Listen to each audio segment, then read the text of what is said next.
Oke, Assalamualaikum warahmatullahi wabarakatuh. Selamat siang teman-teman semuanya. Hari ini perkuliahan digital literasi di kelas atau tingkat 4 A, B, C, D yang akan saya sajikan melalui video pembelajaran dengan YouTube. Sedangkan teman-teman untuk melihat atau mempelajari video ini dengan sebaiknya.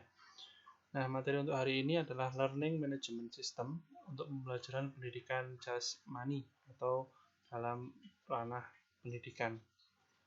Oleh saya, Muhammad Akbar Hussein Al-Sabah, beserta Dr. Wasis Himawanto dan DRS Sugito MPD. Nah, teman-teman, kelas atau tingkat 4 dapat mempelajari video ini. Nah, apa sih yang dimaksud dengan Learning Management System atau LMS ya sebutnya? Ya ini saat ini atau saya awali dengan pendahuluan dulu, ya ini saat ini orang sudah menggunakan teknologi dalam proses belajar mengajar. Salah satunya adalah penggunaan e-learning dalam proses pembelajaran. Jadi e-learning ini sudah ada ya sebenarnya sebelum pandemi, tapi tinggal persiapannya aja yang ada atau yang pada masyarakat-masyarakat sekitar. Contohnya adalah seperti ini. E-learning ini sebenarnya sudah ada atau sudah terkonsep, ya, konsepnya sudah ada, tekniknya sudah ada, tapi di bawahnya atau mungkin di daerah-daerah tertentu belum paham terkait e-learningnya. Bagaimana sih penggunaan e-learning atau mungkin memahami e-learning tapi tidak secara menyeluruh. Contoh, perangkat pembelajarannya atau mungkin metode pembelajarannya mungkin masih belum menguasai proses di e-learning ini. Tapi materi-materinya sudah diakses atau sudah dapat diakses dengan menggunakan e-learning ini. Mengapa? Beberapa hal yang harus dilakukan ketika melakukan proses belajar mengajar memanfaatkan e-learning, diantaranya adalah pandemi virus, jauhnya tempat belajar, pemanfaatan teknologi. Nah, teman-teman, jadi seperti saat ini pandemi virus ya, pandemi COVID-19, jadi diharuskan pembelajaran dengan e-learning. Pak, bagaimana dengan saat ini masih ada pembelajaran secara offline?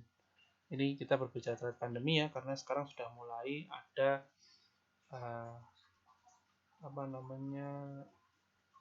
new normal atau pembelajarannya sudah masuk lagi ya, tapi dengan cara bergilir atau diberikan waktu ya. Tapi di pandemi ini kita harus menggunakan e-learning, jadi belajar di rumah atau siswa didik di sini belajar di rumah dengan dipandu oleh guru pengajar ya. Kemudian jauhnya tempat belajar mengharuskan kita menggunakan e-learning. Misalkan kalau dulu teman-teman menjumpai adanya, mohon maaf saya tidak bisa mengajar karena sedang melakukan rapat atau seperti apapun itu alasannya. Nah, tidak hanya merapel materi saat ini atau merapel materi yang ditinggalkannya, tapi bisa juga memberikan e-learning sehingga dapat diakses mahasiswa anak didiknya atau siswa didiknya. Kemudian ada pemanfaatan teknologi, memanfaatkan teknologi yang sudah ada sekarang ini, yang sudah maju atau pesatnya, sehingga agar kita dapat melek teknologi, kemudian kita manfaatkan teknologi ini. Nah, jika pemanfaatan teknologi ini benar-benar dilakukan, ya benar-benar dilaksanakan sejauh ini atau sebelum melakukan pandemi, kita tidak terkaget-kaget seperti ini. Dulu di awal belajar online, belajar online ini piye? Dulu itu masih ada pertanyaan seperti apa? Ataukah hanya meninggalkan materi di grup WhatsApp atau memberikan macam video conference seperti ini, teman-teman di awal atau mungkin kalau benar pemanfaatan teknologi ini dipelajari lebih awal, sehingga kita lebih sigap. Oh, tidak boleh masuk, tidak boleh melakukan pembelajaran secara offline, ya kita online melalui conference, melalui pemberian materi dan lain-lainnya. Jadi kita sudah siap sebelum adanya pandemi ini. E-learning merupakan pembelajaran yang pelaksanaannya didukung oleh jasa teknologi. Di antaranya adalah telepon, audio, video tip, transmisi satelit atau maaf, ada gangguan komputer saya, atau komputer. Nah, telepon ini atau audio ini bisa menyampaikan suara saja ya. Kalau ada video tip atau ada berupa pemutaran video atau conference, kita bisa seperti ini, bisa menatap muka atau menampilkan slide atau menampilkan video, menampilkan gambar, sehingga pembelajaran dapat tambah mengasihkan. Kemudian digunakan menggunakan transmisi satelit atau internet dan dengan komputer. Nah, kalau dari tadi berbicara terkait e-learning, apa sih e-learning itu? Adalah ekosistem pembelajaran berbasis web untuk penyebaran informasi, komunikasi, dan pengetahuan untuk pendidikan dan pelatihan. Selain itu, ada yang mengungkapkan bahwa e-learning adalah kegiatan belajar yang sinkron antara perangkat elektronik yang terhubung ke internet, di mana siswa berupaya memperoleh bahan belajar yang sesuai dengan kebutuhannya. Nah, teman-teman, kalau saudara mengakses YouTube, ya, akses YouTube di situ juga termasuk ada materi-materi bahan ajar, ya, mulai dari katakanlah cara memasak, kemudian ada cara membuat sesuatu web atau membuat kerajinan, ada menanggulangi virus dan lain-lainnya. Nah, teman-teman semuanya ini di YouTube itu ada. Nah, kemudian di pendidikan, dosen, guru dapat membuat video atau memberikan materi itu dengan bantuan e-learning ini, dengan memanfaatkan komputer atau seperangkat atau perangkat komputer lainnya, baik itu komputer tablet, komputer laptop, atau PC. Nah, ini bisa digunakan seperti itu, tapi dengan cara ada saluran atau ada hubungan dengan internet, sehingga nanti ketika dipublish, ketika ditampilkan atau di-share kepada siswa didiknya dapat dilakukan, dan siswa didik dapat mengakses baik itu masuk ataupun mendownload pembelajaran tadi, sehingga e-learning ini dapat terjadi atau dapat dimanfaatkan oleh siswa didik yang memanfaatkannya. Nah, keunggulan.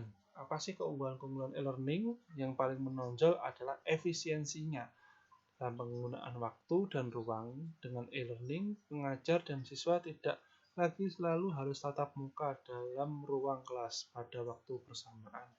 Nah, sebenarnya bisa teman-teman, e-learning itu dilakukan walaupun kita sekarang sudah pembatasan ini ya, boleh masuk secara offline tapi dengan dibatasi atau pembatasan dengan kuota. Nah, misalkan teman-teman di sini masuk di kelas I7, I6, tapi saya sebagai dosen atau sebagai pengajar saya tetap di ruang dosen. Kemudian teman-teman yang ada di 6 dan di 7 melalui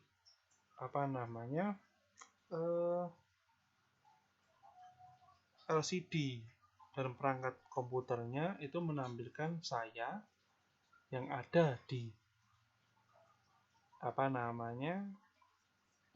ruang dosen dapat mempraktikkan materi perkuliahannya sehingga dapat disajikan. Begitu juga kita saat ini. Saya saat ini sedang ada di tempat saya, di rumah saya, tapi teman-teman mengakses pembelajaran ini di rumah masing-masing. Nah, ada yang di jalan, nah ini masih keterlaluan. Jadi penyakit lamanya yang kemarin di awal perkuliahan masih dilakukan. Nah, ini tidak boleh teman-teman di jalan kuliah, nggak tabrakan, dosen yang disalahkan. Nah, ini yang tidak boleh terjadi. Makanya yang niat kuliah, ya kuliah saat ini. Jangan digabungkan, ya kuliah, ya bimbingan. Nah, ini ada kemarin yang bimbingan, dan tidak boleh seperti itu. Bimbingan itu di lain waktu, walaupun teman-teman semua ini di tingkat 4, di tingkat 4 ya, karena sudah mengambil skripsi, manfaatkan di tempat lain. Pak, saya nggak bisa waktu lain, saya mumpung di kampus. Tapi teman-teman harus menghargai, ini waktunya perkuliahan, bukan waktunya bimbingan, ya. Nggak bisa Pak, saya dugem. Nah, itu malah salah Pak, salah banget itu. Ya, teman-teman harus memanfaatkan waktu yang sesuai. Waktunya kuliah ya kuliah, punya bimbingan, waktunya keperluan lain ya keperluan lain. Jadi seperti itu. Bisa dimanfaatkan, e-learning ini dapat dimanfaatkan pada waktu atau tempat yang berbeda. Manajemen e-learning dalam pembelajaran. Dalam proses pembelajaran agar berjalan dengan baik, maka harus ditunjang dengan metode alat yang dapat menunjang, diantaranya adalah dengan sistem manajemen pembelajaran atau learning management system. Jadi dengan LMS ini atau learning management system di sini dapat membuat proses pembelajaran atau proses belajar mengajar ini sesuai dengan keadaan offline-nya, ya, sesuai dengan keadaan yang semestinya. Walaupun kita saat ini terpisah ruang, ya, waktu, tapi prosesnya sama. Saya mentransfer pengetahuan pada teman-teman sekalian melalui apa ya, ini layanan atau LMS ini atau Learning Management System ini, seperti itu. Sistem manajemen pembelajaran atau Learning Management System atau LMS. Perangkat lunak yang dirancang untuk membuat, mendistribusikan, dan mengatur penyampaian konten pembelajaran. Nah, ini adalah pengertian dari LMS ya, atau Learning Management System. Jadi teman-teman semuanya di Learning Management System ini tujuannya adalah untuk membuat suasana atau situasi pembelajaran yang semestinya, tapi dengan penggunaan e-learning. Ya, apa yang ingin disampaikan? Ya, disampaikan adalah pembelajarannya. Bisa membuat konten atau bisa membuat materi-materi atau membuat materi-materi pembelajaran. Konten, katakanlah seperti membuat video seperti ini, membuat materi-materi, menyampaikan video-video dan lain-lainnya. Layanan Learning Management System, yakni menggunakan layanan self-service dan self-guided, kemudian mengumpulkan dan menyampaikan konten pembelajaran dengan cepat, mengkonsolidasikan inisiatif pelatihan dan platform berbasis web scalable, mendukung portabilitas dan standar, personalisasi isi, dan memungkinkan penggunaan kembali pengetahuan. Nah, teman-teman semuanya, jadi layanan LMS ini adalah layanan mandiri, ya. Kemudian pemandunya adalah dirinya sendiri. Maksud saya seperti apa? Maksudnya seperti apa? Ketika saya memberikan LMS ini atau Learning Management System ini, sistemnya seperti apa? Pembuatan video kah, atau masuk aplikasi dan lain-lainnya. Saya berikan link atau saya berikan teknik-tekniknya. Kemudian teman-teman yang saya berikan linknya mengakses sendiri, ya. Jangan sampai diakseskan temennya. Nah, ini nggak boleh, harus diakseskan sendiri. Diakses sendiri, oh videonya ini tutor. Ya, jangan hanya presentasinya saja yang dicari, tapi materinya juga dilihat. Oh, seperti ini, seperti ini, seperti ini, seperti ini. Modelnya seperti ini, seperti ini. Kemudian materi ini atau materi dengan menggunakan LMS ini, materinya dapat didistribusikan dengan cepat. Melalui apa? Melalui perangkat web atau komputer dan disambungkan dengan internet. Kemudian mendukung portabilitas dan standar sesuai dengan pembelajaran yang semestinya, tapi dengan waktu yang atau tempat yang berbeda. Seperti itu. Isinya juga sesuai dengan materi yang diberikan ketika offline. Aplikasi Learning Management System di sini yang biasa digunakan adalah Moodle, Clarolin, Dokeos, Docebo, Atutor, Camilo, dan Olat. Nah, kita akan bahas satu persatu. Apa sih model atau singkatan dari Modular Object Orientasi Dynamic Learning Environment? Merupakan paket perangkat lunak yang diproduksi untuk kegiatan belajar berbasis internet dan situs web yang menggunakan prinsip sosial konstruksionis pedagogi sesuai dengan pembelajaran, maksudnya seperti itu. Model merupakan salah satu aplikasi dari konsep dan mekanisme belajar mengajar yang memanfaatkan teknologi informasi yang dikenal dengan konsep pembelajaran elektronik atau electronic learning. Model dapat digunakan secara bebas sebagai produk sumber terbuka atau open sources di bawah lisensi GNU. Kemudian, model dapat diinstal di komputer dan sistem operasi apapun yang bisa menjalankan PHP dan mendukung database SQL. Nah, model di sini seperti web atau seperti sebuah aplikasi, sehingga teman-teman yang menginstal aplikasi ini dapat memanfaatkan aplikasi tersebut untuk mengakses materi-materi yang menggunakan model ini. Jadi teman-teman bisa mengakses di aplikasi tersebut.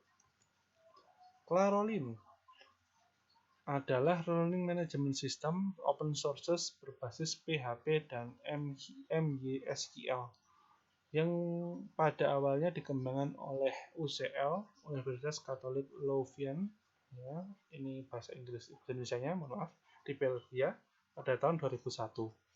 Proyek LMS ini yang dibiayai oleh Yayasan Leuven ini dikembangkan mengikuti pengalaman pedagogi dan kebutuhan mengajar.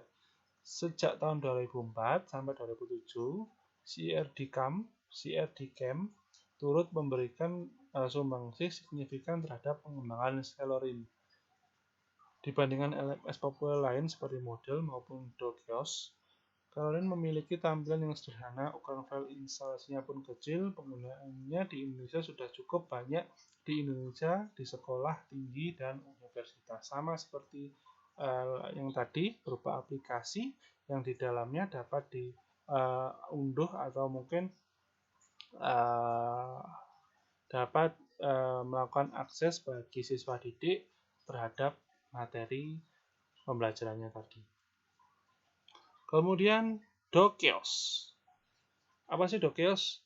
Ya, ini adalah learning tools untuk aplikasi web berbasis web, menggunakan free software yang dirilis oleh GNU GPL dan pengembangnya didukung oleh dunia internasional. Sistem operasinya bersertifikat yang bisa digunakan sebagai konten dari sistem manajemen untuk pendidikan. Nah, sama seperti yang di awal tadi, ini merupakan aplikasi. Aplikasi ini berbasis pendidikan atau pembelajaran yang dapat digunakan oleh siswa didik. Kemudian aplikasi selanjutnya bisa menggunakan Docebo. ya. Konten di sini atau aplikasi di sini, di aplikasi pembelajaran yang peserta didik dapat mengakses, baik itu bisa menggunakan Word, video seperti kita saat ini, ataupun menggunakan PowerPoint atau Office. Nah, ini bisa diakses menggunakan Docebo. eTutors. Nah, eTutors ini adalah sebuah aplikasi yang di dalamnya ada layanan juga yang menampilkan guru ataupun pembimbingnya. Jadi dengan menggunakan eTutor ini, siswa didik tidak hanya mengunduh, tidak hanya mendapatkan materi pembelajarannya, tapi juga dapat mengetahui dari tutornya atau dari pembimbingnya atau dari dosennya, sehingga memudahkan mahasiswa atau memudahkan siswa didik untuk dapat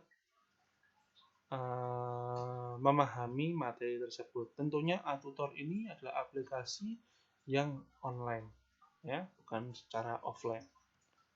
Camilo, sama seperti yang di awal tadi, ini adalah aplikasi pembelajaran, tapi sistemnya masih menggunakan offline. OLIAD atau Online Learning and Training, ya, sama. Ini aplikasi untuk pembelajaran juga bisa. Sifatnya di sini offline. Nah, ini adalah presensi. Silahkan teman-teman untuk melakukan presensi, masuk di presensi kali ini. Silahkan diakses di perangkat kalian masing-masing. Ada 4A, 4B, 4C, dan 4D. Silahkan masuk di sistem presensi ini. Next.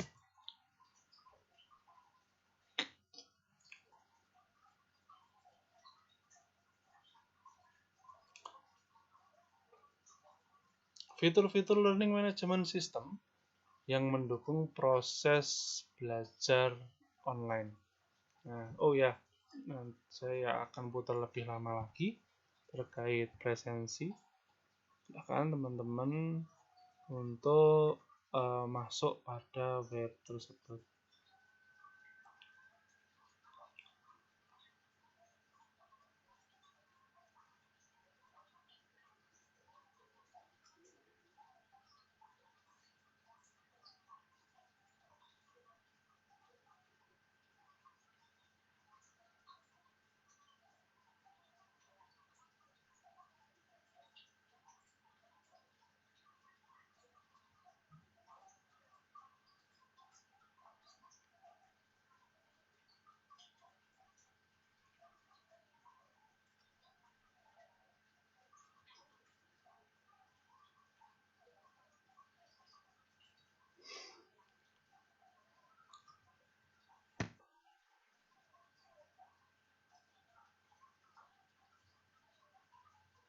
Oke, saya lanjut. Nah, fitur-fitur learning management system yang mendukung proses belajar online. LMS atau Learning Management System satu dengan yang lainnya mungkin saja berbeda dengan fitur yang mereka tawarkan. Namun sebagai besar cenderung memiliki beberapa atau semua fitur yang dan fungsinya berikut ini, yaitu isi GUI. Apa itu isi GUI? Maksudnya di sini adalah ini. Jadi di aplikasi tersebut sistemnya adalah isi GUI, yakni dapat secara tatap muka atau antar muka dalam mengakses video atau mengakses e-learning atau materi pembelajarannya. Nah, teman-teman semuanya, tetapi di dalam e-GUI ini hanya pada eTutor atau salah satu aplikasi yang sudah saya sebutkan di awal. Karena apa? Menggunakan secara online. ya, bukan secara offline. Kemudian kustomisasi atau customization. Ya, ini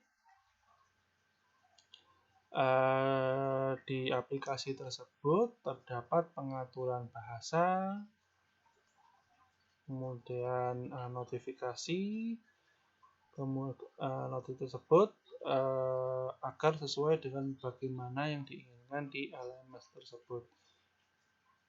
Karena aplikasi LMS 1 dengan yang lainnya dapat digunakan oleh berbagai jenis pengguna dan preferensi untuk masing-masing. Nah, biasanya pengguna atau pengunduh aplikasi tidak hanya mendownload Atutor saja, kemudian atau aplikasi-aplikasi yang lain, tapi semuanya atau mungkin sesuai dengan pengajarnya yang memberikan perintah. Misalkan suruh download Atutor, ya download Atutor. Download aplikasi ini, download aplikasi itu. Nah, ini di semua aplikasi itu terdapat beberapa pengaturan bahasa ataupun pengaturan-pengaturan lainnya. Kemudian pendaftaran atau enrollment. Ini sistem ini memungkinkan siswa untuk mendaftar secara online. Sifatnya online semua ya. Melacak rinciannya, kemajuan kursus, dan hasil tes. Kemudian juga memungkinkan siswa untuk membayar biaya kursus mereka secara online melalui kartu kredit, kartu debit, atau PayPal. Nah, pendaftaran ini atau maksud dari pendaftaran ini, semua akses dapat dilakukan secara online. Tidak hanya mengakses materinya saja, tapi bagaimana mendapatkan materi tersebut dapat dilakukan secara online, bisa cara pendaftaran dan pembayaran. Kelas virtual ya sama ya, itu tatap muka atau secara online. Kemudian kelas tersebut bisa dijadwalkan. Jadi misalkan di Vclass atau di Atutor ataupun aplikasi yang lainnya, di situ ada sebuah settingan atau fitur-fitur yang dapat diakses untuk menjadwalkan kelas. Misalnya pertemuan jam segini kelasnya saya, kemudian kelas selanjutnya adalah kelasnya Pak Rio. Nah, itu semuanya sudah dapat dijadwalkan. Jadi seperti itu. Kemudian jaringan sosial. Nah, aplikasi tersebut dapat terhubung dengan aplikasi atau jaringan sosial peserta didik. Contoh, misalkan dapat berintegrasi dengan Twitter, Facebook yang dimiliki siswa didik, baik juga dengan Instagram. Nah, tapi hal ini juga dapat mengetahui aktivitas siswa didik, ya, sehingga aplikasi ini biasanya mentautkan, tapi bisa juga tidak ditautkan, hanya mungkin aplikasi-aplikasi tertentu saja atau tidak menggunakan atau tidak tersambungkan dengan aplikasi. Jadi sifatnya masih bisa diatur, bisa ditautkan atau tidak ditautkan. Kemudian komunikasi. Dengan adanya komunikasi ini, misalkan di pendaftaran ada balasan email atau mungkin ada perintah-perintah yang dapat dilaksanakan atau dapat dijalankan oleh si pengguna tersebut. Jadi misalkan setelah mendaftar, kemudian pendaftaran itu dikirim dan dikembalikan berupa email, kemudian diklik ada URL sehingga dapat terdaftar atau melakukan verifikasi. Kemudian jalur khusus atau kursus pathway. Dengan LMS harusnya bisa menentukan rincian kursus dengan alur kerja yang fleksibel untuk mengatur siswa di jalur belajar tertentu. Misalkan dalam sebuah kursus, ya, sebuah kursus ini bisa melakukan aplikasi ini. Di pendaftaran tersebut dapat ditelaah oh ternyata siswa ini mau belajar seperti ini atau masuk pada kelas ini, kemudian dapat diarahkan. Laporan atau report ini bentuknya adalah Excel, bisa berupa laporan seperti laporan tugas, laporan ujian, dan laporan materi-materi baik itu pembelajaran atau materi lainnya. Membantu membuat konten atau help with content kreasi. Jadi membantu pendidik agar dapat membuat materi pembelajaran yang baik, yang bagus, dan dapat memudahkan siswa didik atau pengakses dapat memahami konten tersebut atau isi pembelajaran tersebut. Tes online, sertifikat online. Nah, bisa melakukan tes secara online di aplikasi tersebut dan setelah melakukan tes dapat mengetahui hasilnya dan dapat mendapatkan sertifikat online. Nah, learning management system memiliki banyak manfaat atau kelebihan dalam proses pembelajaran jarak jauh. Di antaranya adalah yang pertama, waktu pembelajaran jadi lebih efisien karena pembelajaran online dapat diakses di mana saja dan kapan saja asal terhubung dengan internet. Ya, jadi kalau misalnya Pak internet saya susah atau jaringan internet saya di tempat saya ini susah, ya, silahkan cari tempat yang sekiranya mudah untuk mengakses internet. Ada menggunakan paket sendiri atau menggunakan WiFi gratis. Biaya untuk menggunakan LMS lebih murah dibandingkan proses perjalanan tatap muka. Ada yang bilang seperti itu, tapi menurut saya ya emang seperti itu. Kita bisa beli pulsa katakanlah 100.000 lebih untuk berapa giga internet, kemudian hanya mengakses LMS ini atau tidak menggunakan sosial media dan lain-lainnya, menggunakan LMS ini atau Learning Management System ini, sehingga 100.000 itu bisa digunakan untuk berapa minggu atau berapa kali tatap muka. Memudahkan aktivitas kuliah seperti kuis, tugas, upload materi, dan interface discussion. Jadi mempermudah proses pembelajaran itu sendiri. Kemudian alternatif pembelajaran online selama pandemi COVID-19, salah satu caranya ya mengatasi permasalahan pembelajaran pada pandemi ini, mempermudah dosen atau pengajar untuk mengumpulkan dan menganalisis data hasil perkuliahan mahasiswa dengan waktu yang singkat. Sehingga maksudnya apa di sini? Pengajar ataupun dosen dapat membuat atau dapat menganalisis data-data yang diperlukan untuk katakanlah untuk nilai dan keperluan-keperluan lainnya. Kemudian ada lagi, yaitu mempermudah dosen untuk mencari, mengatur materi kuliah untuk mahasiswanya. Jadi membuat konten-konten atau membuat materi-materi yang sesuai dengan pengakses atau mahasiswanya. Metode LMS yang menggunakan beberapa teknologi informasi berupa gambar, suara, animasi, video, dan teks membuat materi pembelajaran lebih mudah dipahami dan tidak membosankan. Jika masih ada jargon penjas atau olahraga kok digunakan online atau pembelajaran yang berupa online, nah itu salah. Salah besar teman-teman, bahwa penjas ini bisa masuk LMS juga, teknik LMS, maksud saya seperti itu. Ya, tidak hanya seperti ini. Nanti kalau saya membuat video, ya video terkait seperti itu, kemudian teman-teman mempraktekkan. Nah, bisa juga teman-teman ketika mempraktekkan direkam, kemudian dikembalikan kepada peserta atau guru atau pendidik sehingga dapat menganalisis, oh gerakannya kurang ini atau dapat dinilai. Jadi seperti itu. Jadi sekali lagi tidak ada jargon penjas tidak bisa online ya, semuanya bisa. Mendorong mahasiswa untuk melakukan pembelajaran mandiri ya, mandiri di rumah.